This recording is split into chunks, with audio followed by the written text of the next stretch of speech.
Neemias capítulo 8. Esdras lê a Torá com todo o povo. Então, como se fosse uma só alma, todo o povo se reuniu na praça central, diante do portão das águas, e rogaram a Esdras, o escriba e mestre, que trouxesse o livro da Torá, lei de Moisés, que Yahvé, o Senhor, dera a Israel. E assim, no primeiro dia do 7º mês, o sacerdote Esdras trouxe a Torá, lei, e apresentou-a diante de toda a congregação, que era composta de homens, mulheres, crianças e todos que podiam entender a leitura. Ele leu a Torá, a lei, com grande voz, de frente para a praça, em frente ao portal das águas, na presença de todos os homens, mulheres e crianças que já tinham idade para compreender. Esdras, o mestre, estava posicionado sobre uma plataforma elevada de madeira, construída especialmente para a ocasião. Ao seu lado, à direita, estavam Matitias, Sema, Anaías, Urias, Ilquias e Maazéas, e à esquerda colocaram-se Pedaías, Misael, Malquias, Azum, Asbadana, Zacarias e Mesulão. Então, do alto do palanque, Esdras abriu a Torá diante de todo o povo, e todos podiam vê-lo perfeitamente. E assim que abriu o livro, todo o povo se colocou em pé, em sinal de reverência. Em seguida, Esdras louvou a Yahvé, o grande Deus, e todo o povo ergueu as mãos e respondeu a uma só voz: Amém! Amém! Assim seja! Verdade! Então eles adoraram a Yahvé, o Senhor, prostrados, com as faces encostadas no chão. Os levitas Jesua, Bani, Serebia, Jamim, Acube, Sabetai, Odias, Maazéias, Quelita, Azaria, Josabade, Anã e Pelaías orientaram a população quanto à aplicação da lei na vida diária, e todos permaneceram ali. Leram o livro da Torá, lei de Deus, interpretando-o e explicando-o, a fim de que todos os habitantes da cidade pudessem compreender bem os ensinos e prescrições que ouviam. Então Neemias, o governador, e Esdras, o sacerdote e escriba, juntamente com todos os levitas que estavam instruindo o povo, declararam à multidão: Este dia é consagrado a Yahvé, o Senhor vosso Deus. Não vos entristeceis nem prantieis. Pois todo o povo chorava e lamentava os erros cometidos enquanto ouvia as palavras da Torá, lei. E Neemias aproveitou a exortação e dispensou o povo, recomendando: Agora, pois, ide, comei e bebei, gorduras e doçuras, provai do melhor que tiverdes, e enviai algo aos que não têm nada preparado para si, pois este dia é santificado a Yahvé, nosso Senhor. Sendo assim, não vos entristeçais.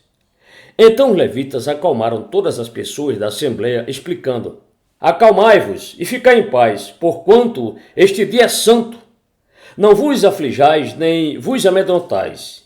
E logo depois o povo começou a sair dali para comer, beber e distribuir porções de alimento a todos quantos não tinham conseguido arranjar sua própria comida. E todos comemoraram com grande alegria, pois atenderam de coração as palavras que lhes haviam sido ministradas. A festa das tendas ou tabernáculos. No segundo dia do mês, os chefes de famílias de todo o povo, os sacerdotes e os levitas, reuniram-se com o mestre Esdras para ouvir a exposição da Torá, lei e seus ensinos. Então descobriram no texto da Torá, lei, que Yahvé, o Senhor, havia ordenado por intermédio de Moisés que os israelitas habitassem em tabernáculos, cabanas, durante a festa do 7º mês. Por esse motivo, proclamaram em todas as suas cidades e em Jerusalém: Saí ao monte e trazei ramos de oliveiras, ramos de jambuzeiros, ramos de árvores frondosas, para fazer de tendas, segundo as orientações do que está escrito. Então o povo saiu e trouxe os ramos, e eles mesmos construíram cabanas nos terraços de suas casas, nos seus pátios, nos pátios da casa de Deus e na praça junto ao portão das águas, e na que fica próximo ao portão de Efraim. Toda a congregação dos que tinham retornado do cativeiro armou suas barracas e nelas habitou. Desde os dias de Josué, filho de Num, até aquele dia, os israelitas não haviam mais celebrado deste modo. Por isso o júbilo que expressavam era especial. E Esdras leu a Torá, o livro da lei de Deus, todos os dias, desde o primeiro até o último. E eles comemoraram com uma festa que durou 7 dias, e no 8º dia houve uma assembleia solene, tudo de acordo com o que estava prescrito.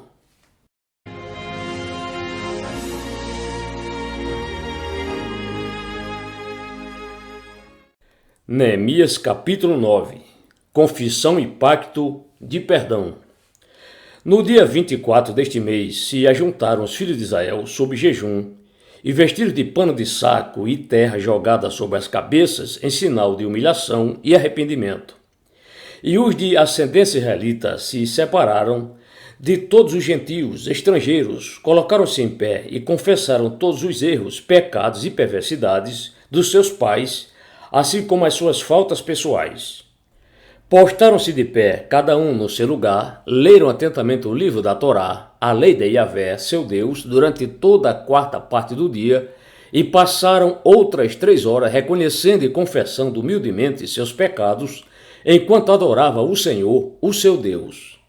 Assim, em pé na plataforma, estavam os levitas Jesua, Bani, Cadmiel, Sebanias, Buni, Serebias, Bani e Kenani, que em alta voz clamavam por Yahvé, o Senhor, o seu Deus. E os levitas Jesua, Cadmiel, Bani, Assabinéias, Serebias, Odias, Sebanias e Petaías conclamavam a população, exclamando: Levantai-vos, bendizei Yahvé, o eterno vosso Deus que vive desde sempre e eternamente. Bendito seja o teu glorioso nome. A tua majestade está acima das maiores expressões de louvor. Só tu és Yahvé, o Senhor. Criaste os céus e o universo com todos os seus elementos, a terra e tudo quanto nela existe, os mares e tudo quanto neles há. E tu concedes o dom da vida a todos os seres, e os exércitos dos céus te adoram continuamente. Tu és Yahvé, o Senhor eterno, o Deus que escolheu Abraão e o tirou de Ur dos caldeus, e mudou seu nome para Abraão, dando-lhe um novo significado. Observaste que o coração dele era leal a ti, e celebraste com ele uma aliança mediante a qual darias aos descendentes dele a terra dos cananeus, dos heteus, dos amorreus, dos perizeus, dos jebuseus e dos gigazeus. E tu cumpriste a tua promessa, pois és justo. Contemplaste também a aflição de nossos antepassados no Egito e ouviste o clamor deles diante do Mar Vermelho. Realizaste sinais prodigiosos e maravilhas em igual contra Faraó e contra todos os seus oficiais e contra todo o povo da terra dele, pois sabias com que arrogância ele os haviam tratado. Assim passaste a ser reconhecido e temido em toda a terra. A tua fama permanece até nossos dias. Dividiste o mar diante do teu povo, de modo que puder atravessar seco. Entretanto, logo em seguida, lançaste os seus perseguidores nas profundezas, como uma pedra em águas impetuosas. E mais, tu guiaste o teu povo de dia com a coluna de nuvem e de noite com a coluna de fogo, a fim de marcar e iluminar o caminho em que deveriam andar. Desceste sobre o monte Sinai, dos altos céus falaste com o teu povo, e lhes deste normas justas, leis verdadeiras e orientações e mandamentos bons e úteis. Fizeste-os conhecer o teu santo sábado, e lhes deste mandamentos, orientações, decretos e leis por intermédio de Moisés, teu servo. Durante aquele período de fome, lhe enviaste maná, pão do céu. E na sede tu mesmo lhe tiraste água da rocha, orientaste teu povo para adentrar e tomar posse da terra que, sob juramento, havias prometido dar-lhes como herança. Contudo, nossos pais agiram com arrogância e endureceram suas cerviz e preferiram não obedecer aos teus mandamentos, recusando-se a te dar a devida atenção e não se lembrando nem se mostrando agradecidos pelos prodígios que realizaste à vista de todos eles. Em vez de agirem com amor e respeito para contigo, tornaram-se orgulhosos e ainda mais teimosos. E na sua rebeldia, escolheram um líder que acabaria por levar a todos de volta à escravidão. Tu, no entanto, és um Deus sempre disposto a perdoar, bom, amoroso, misericordioso, leal, tardio em irar-se, longânime, e, portanto, não os abandonaste. Mesmo quando chegaram a ponto de fundir para si um ídolo em forma de bezerro e o adoraram, proclamando que aquele era o Deus que os havia tirado do Egito, e mesmo quando cometeram ainda outras blasfêmias, tu, ó Deus, não os abandonaste no deserto por causa da tua grande compaixão. De dia, a coluna de nuvem não cessou de guiá-los pelo caminho, nem a coluna de fogo durante as noites deixou de iluminar o caminho no qual deveriam andar. Também lhes concedeste o teu bom e grandioso Espírito para instruí-los. Não retiraste da boca do povo o teu maná, pão, e quando tiveram sede, lhes proveste a boa água. Durante 40 anos os sustentaste no deserto, e nada lhes faltou. As suas vestes não envelheceram, nem seus pés sofreram qualquer inchaço. E ainda lhes deste reinos e povos, que lhes repartiste em porções. Assim conquistaram a terra de Sion, rei de Esbom, e a terra de Og, rei de Bazã. Multiplicaste os seus filhos como as estrelas do céu, e trouxeste-os à terra de que tinhas dito a seus antepassados que nela adentrariam para possuírem.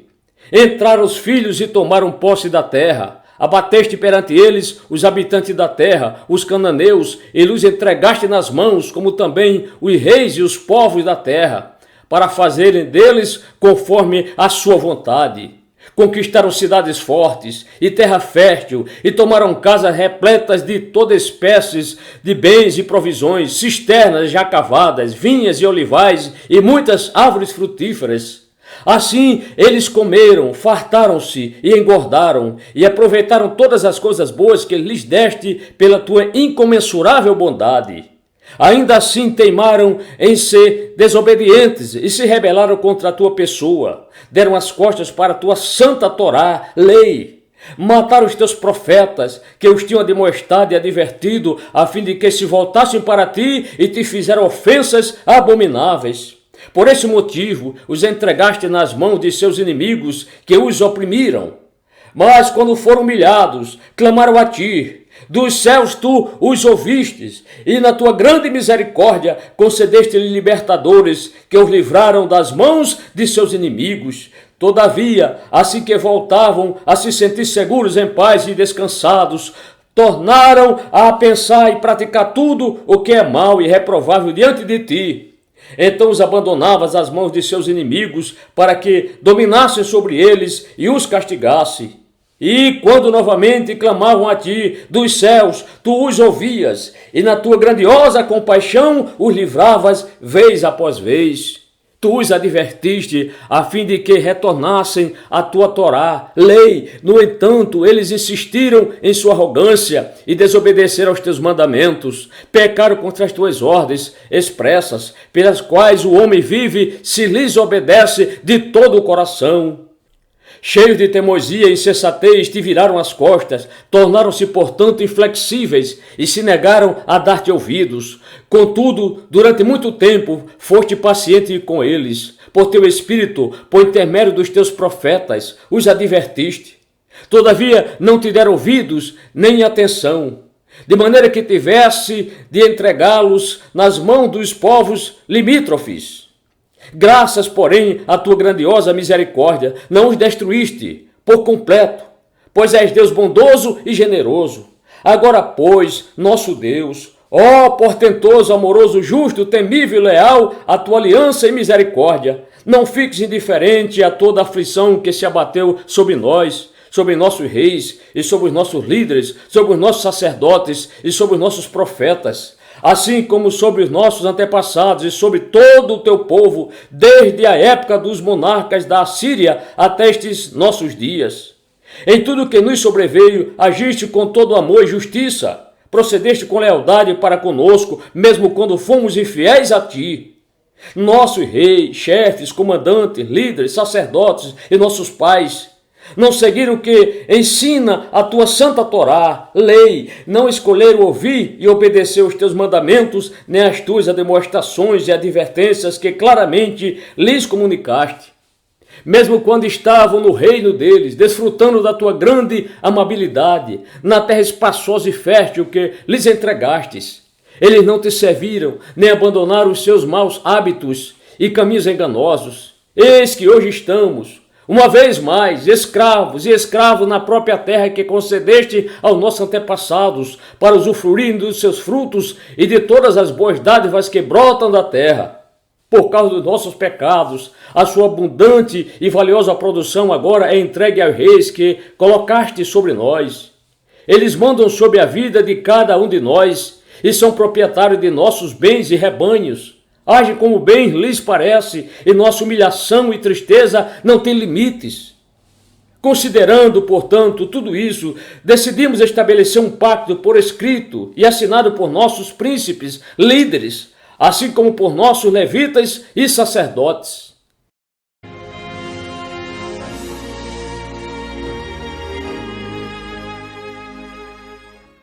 Neemias capítulo 10. O pacto do povo em guardar a Torá. Então seguiu-se a assinatura de um documento de aliança e acordo, e eis a relação dos que o assinaram. Neemias, o governador e líder principal, filho de Acalias, e os demais sacerdotes, Zedequias, Seraías, Azarias, Jeremias, Pazur, Amarias, Malquias, Atus, Sebanias, Maluque, Arim, Meremote, Obadias, Daniel, Gineton, Baruque, Mesulão, Abias, Miamim, Maazias, Bilgai e Semaías. Dos levitas, Jesua, filho de Azanias, Binuí. Dos filhos de Enadade, Cadmiel e seus companheiros, Sebanias, Odias, Quelita, Pelaías, Anã, Mica, Reobe, Azabias, Zacu, Serebias, Sebanias, Odias, Bani e Beninu. Dos líderes do povo, Paróis, Paate, Moabe, Elão, Zatu, Bani, Buni, Asgade, Bebai, Adonias, Bigvai, Adim, até Ezequias, Azul, Odias, Azum, Bezai, Arife, Anatote, Nebai, Magpias, Mesulão, Ezir, Mesezabel, Zadok, Jadua, Pelatias, Anã, Anaías, Oséias, Ananias, Assuber, Aloés, Pilea, Sobeque, Reum, Azabna, Maazéias, Aías, Anã, Maluque, Arim, Baná. E todos os demais membros da comunidade, os sacerdotes, os levitas, os vigilantes dos portões, os cantores, os servos do templo, e todos que se separaram dos povos de outras terras para dedicarem-se à obediência da Torá, lei de Deus, suas esposas, seus filhos e filhas, bem como todos capazes de entender, agora se unem a seus irmãos, os nobres, e se obrigam sob pena de maldição e debaixo de todos os compromissos inerentes ao juramento, a seguir obedientemente a Torá, lei dada por meio de Moisés, a serviço de Deus, bem como respeitar de coração a todos os mandamentos, juízos e orientações de Yahvé, o nosso Senhor Deus. Prometemos não dar nossas filhas em casamento aos povos pagãos que nos rodeiam, tampouco aceitar que as filhas deles se casem com os nossos filhos. Quando os povos vizinhos, habitantes da terra, trouxeram mercadorias, provisões ou cereais para venderem no Shabat, sábado ou em dia de festa, não compraremos deles nesses dias santificados para nós. A cada 7 anos abriremos mão de trabalhar a terra e perdoaremos todas as dívidas. Além disso, assumimos a responsabilidade de, segundo ordena o mandamento, dar anualmente 4 gramas de prata para o serviço do templo de nosso Deus, para a preparação dos pães consagrados, isto é, os pães que ficavam sobre a mesa no santuário, para as ofertas regulares de cereal e para os holocaustos, os sacrifícios totalmente queimados, para as ofertas dos sábados, das festas de lua nova e das festas com datas fixas, bem como as ofertas sagradas para as ofertas pelo pecado, a fim de fazer propiciação por Israel e para as necessidades do templo de nosso Deus. Também lançamos sorte entre as famílias dos sacerdotes, dos levitas e do restante da população, com o objetivo de escalar anualmente a família que ficará responsável pelo suprimento de lenha ao templo de nosso Deus, na época determinada, para queimar sobre o altar de Yahvé, o Senhor nosso Deus, segundo está escrito na Torá, lei. Da mesma forma, assumimos o dever de trazer anualmente ao templo de Yahvé os primeiros frutos de nossas colheitas e de toda a árvore frutífera. De acordo com o que também está registrado na Torá, lei, traremos o primeiro de nossos filhos e a primeira cria de nossos rebanhos, tanto de ovelhas como de bois, para o templo de nosso Deus, para os sacerdotes que ali estiverem dedicados ao serviço religioso. Traremos ainda para os sacerdotes e para os depósitos do templo do nosso Deus a nossa primeira massa feita de cereal moído e as nossas primeiras ofertas de cereal, fruto de todas as nossas árvores, e de nosso vinho e azeite. E traremos o dízimo das nossas colheitas para os levitas, pois são eles que recolhem os dízimos em todas as cidades onde trabalhamos. E um sacerdote descendente de Arão deverá estar acompanhando os levitas quando estes receberem os dízimos. E os levitas, de igual maneira, devem trazer todos os dízimos dos dízimos ao templo do nosso Deus, aos depósitos do templo. E os israelitas, inclusive os levitas, devem trazer ofertas de cereal, de vinho e de azeite para os depósitos, onde se guardam os utensílios para o santuário. É onde os sacerdotes ministram e onde os vigias das portas e os cantores se posicionam. Eis, portanto, que não haveremos jamais de tratar a casa do nosso Deus de maneira desleixada,